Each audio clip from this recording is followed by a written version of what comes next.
अगर आप हिस्ट्री देखें हिंदुस्तान की आज़ादी के बाद 1947 के बाद जब हमारी आज़ादी हुई, सबसे पहला हमला किसने किया हमारे ऊपर? पाकिस्तान ने हमला किया। और J&K के अंदर जो आप लोगों ने जो हिस्ट्री को जानते हैं, मेरे अपने फादर J&K स्टेट फोर्सेस में थे। और उस समय जब ये जितने रज़ाकार और पाकिस्तान की आर्मी भेस बदल के J&K के अंदर, श्रीनगर के अंदर आए, उस समय J&K स्टेट फोर्स खुद लड़ रही थी। और जब महाराजा ने सेशन के कागज के ऊपर साइन कर दिया, उस समय तुरंत इंडियन आर्मी को मोबिलाइज करके श्रीनगर में एयरलिफ्ट किया गया। और पाकिस्तान के जितने लोग अंदर घुसाए थे हमारे श्रीनगर एयरफील्ड तक पहुंच चुके थे, वो उनको धक्का मारते मारते मारते मारते पीछे ले जा रहे थे हम लोग। कोटली में मेरे फादर थे, अगर आप लोगों ने मीरपुर कोटली का नाम सुना हो, 3 महीने तक वो एक कंपनी के साथ लड़ते रहे पाकिस्तानियों के साथ, उनको अंदर नहीं आने दिया।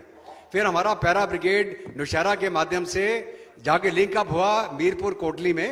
और कोटली में पहुंचने के बाद हुक्म आया कि साहब कोटली को खाली कर दीजिए।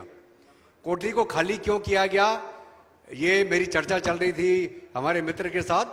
तो ये किसको मालूम नहीं, जो कोटली हमारी फौज कब्जा करके बैठी है उसको छोड़ दिया गया, क्योंकि हुक्म आया कि हमें मीरपुर कोटली पुंछ रजौरी से कोई लेना देना नहीं है, ये हमारी जो डोमिनेशन एरिया है उससे बाहर है। और डोमिनेशन एरिया कौन सा? श्रीनगर वैली। और कौन थे उस समय? शेख अब्दुल्ला या जो भी थे जिनका इन्फ्लुएंस था, उनके चलते मीरपुर कोटली पुंछ तक, पुंछ को एक ब्रिगेडियर प्रीतम सिंह ने बचाया। लड़ाई खत्म होने के बाद उन ब्रिगेडियर साहब का कोर्ट मार्शल कर दिया गया। जब इंडियन आर्मी पाकिस्तान की फौज को धक्का मार के पीछे कर रही थी, यूनाइटेड नेशन में कौन गया? पाकिस्तान की हिंदुस्तान। तो हमें ये सोचने की बात है, नहीं तो आज के दिन में कोई लाइन ऑफ कंट्रोल नहीं होती। पूरा जो हम पीओके बोलते हैं, अभी हिंदुस्तान का ही होता वो। दूसरा बात, अभी जब 1962 में चाइना के साथ हमारा युद्ध हुआ, उस समय इंडियन आर्मी की तैयारी ही नहीं थी। इंडियन आर्मी की लीडरशिप, इंडियन आर्मी के उस समय के जनरल, इस प्रकार के लोग लगा दिए गए जो रिश्तेदारी में थे, जिनको कोई एक्सपीरियंस ही नहीं था फाइटिंग इन माउंटेन्स और उस तरह की युद्ध का। उस समय हमारा जो इक्विपमेंट, हमारा कपड़ा लत्ता, जैकेट, वार्म क्लोथिंग थे ही नहीं। प्लेन्स में से उठा के हमारी फौजियों को वहां हाई एल्टीट्यूड में भेज दिया, वलोंग से लेके चसूल तक।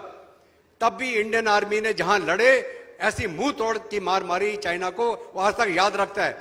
लेकिन जहां पर वो हम तैयार नहीं थे, हम सरप्राइज हो गए, लीडरशिप नहीं थी, वहां पे जरूर इंडियन आर्मी को पीछे आना पड़ा। आप आज ये 71 की लड़ाई हमने पूरा हमला करके ईस्ट पाकिस्तान वेस्ट पाकिस्तान अलग कर दिया, बांग्लादेश आजाद हो गया।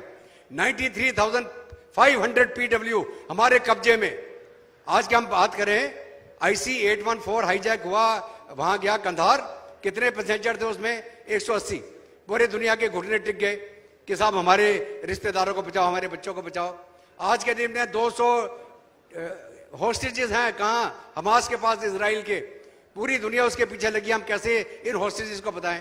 आप सोचें, 93,500 PW हमारे पास, और हमने पाकिस्तान के घुटने नहीं टिकाए, हमने J&K का मसला हल नहीं किया, वो मसला आज तक चल रहा है। उसके बाद में जो कार्रवाई हुई, उग्रवाद, जहां बम वहां बम, 26 जाना, क्या रिस्पॉन्स दिया? कुछ नहीं। उसके बाद उड़ी हुआ, पुलवामा हुआ, रिस्पॉन्स गया, उसको पता चल गया।